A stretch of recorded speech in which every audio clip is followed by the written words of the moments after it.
ওহে ক্ষুদ্র মার্জার, প্রসন্ন আমার জন্য যে দুগ্ধ রাখিয়া গিয়েছিল, তাহা তুমি যখন নিঃশেষ করিয়া উদরসাৎ করিয়াছ, আমি তখন ওয়াটারলুর মাঠে ব্যূহাবাচনায় ব্যস্ত ছিলাম, অত দেখি নাই।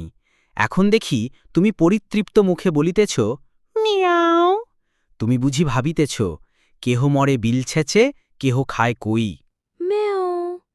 তোমার দুধ খাইয়া বসিয়া আছি, এখন বলো কি, আমাদেরও তো ক্ষুধা আছে। বলি কি, দুধ তো আমার নয়, আমার বাপেরও নয়। দুধ মঙ্গলার, দহন করিয়াছে প্রসন্ন, তাহাতে আমার যতটুকু অধিকার, তোমারও ততটাই। তবে একটি চিরাগত রীতি আছে, বিড়াল দুধ খাইলে তাহাকে তাড়াইতে হয়। মিয়াও মিয়াও। রীতির নামে আমাদের নির্যাতন। তুমি যদি আজ আমায় না তাড়াও, তবে তোমার স্বজাতির চোখে তুমি কাপুরুষ।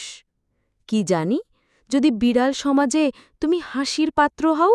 তবে কি আমি মানবজাতির কলঙ্ক হব, না পুরুষের ন্যায় আচরণ করিব? তুমি কি সত্যি মারিতে আসিয়াছ? মারপিট কেন? একটু বসিয়া বিচার করো। ক্ষীর, সর, দধি, মাছ, মাংস সবই তোমরা খাও, আমরা কেন পাইলেই লাঠি? আমরাও তো জীব। তোমরা মানুষ, আমরা বিড়াল, এটাই কি প্রভেদ? ক্ষুধা তোমাদের যেমন আমাদেরও তেমন। তবে তোমাদের শাস্ত্র কি বলে, আমাদের মারো কেন? এ কোন দর্শন, এ কোন বাণী?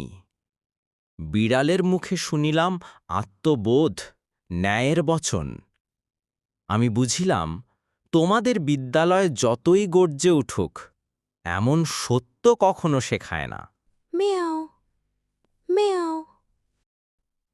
নমস্কার। আজকের ক্ষুদ্র নিবেদন এখানেই শেষ হল।